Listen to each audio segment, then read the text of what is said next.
Next thing we need to do is we need to set up the player enemy collision. All right, and I'm going to add in a function here. We'll call this game over logic. And we're going to set up this logic later. So when I do that, I add in a to do and I'll say set up game over logic. Set up game over logic. That looks pretty good.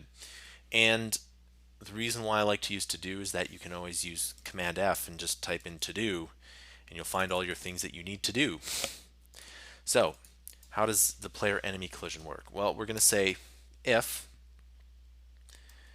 contact A dot name is equal to, we'll say enemy name, and contact B dot name is double equal to player name. So what is this going to end up being? So contact A dot name is enemy name, and contact B dot name is equal to player name. Well, first things first, we're going to set is alive to false. This is really important. Right? Once is alive is false, we will do we'll set up the logic to make this work here. All right, and we can copy and paste this here, and we'll just say and switch these around, B and A. So what does this mean here? Well, when we have that is alive is equal to false, we are going to set up, and we need to go to our timers here. So let's find one of our timers. So fire a projectile. We're only going to spawn the projectile if is alive is double equal to true.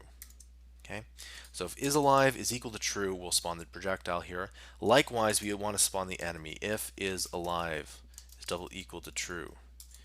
Okay, you do need the double equals in there, and I always like to make sure I tab everything. So is alive is equal to true, spawn projectile. Is alive is equal to true, spawn enemy. So that works. Okay, now what we can also do is we can also move the player off the screen or hide the player. So let's add in a function here. We'll say move player off screen.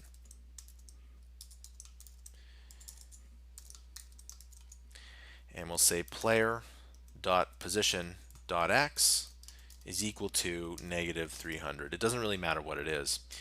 And we're going to say in our override function, if is alive is double equal to false, we'll call move player off screen. Pretty good stuff.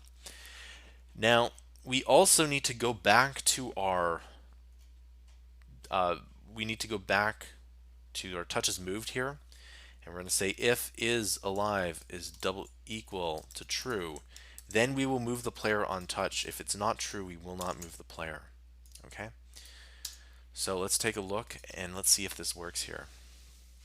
All right, so running, and I'm just gonna kind of see if I can kind of work here, and there we go. That looks pretty good. You see that everything here is now working here. Now let's go to our is alive is equal to false. We'll call game over logic. All right, game over logic. Now what we're also going to do is we're going to set main label dot text is equal to game over, and you need to put that in quotes, of course. Game over. Now I have a funny feeling that won't fit in, so we're going to go to main label dot font size is equal to, let's say, 90.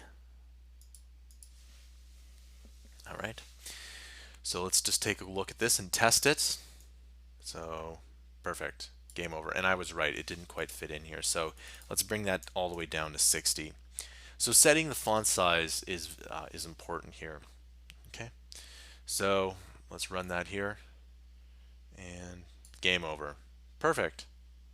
And now we need to add in a reset logic here and other items as well. But for now, this is actually working out pretty well. This includes a tutorial.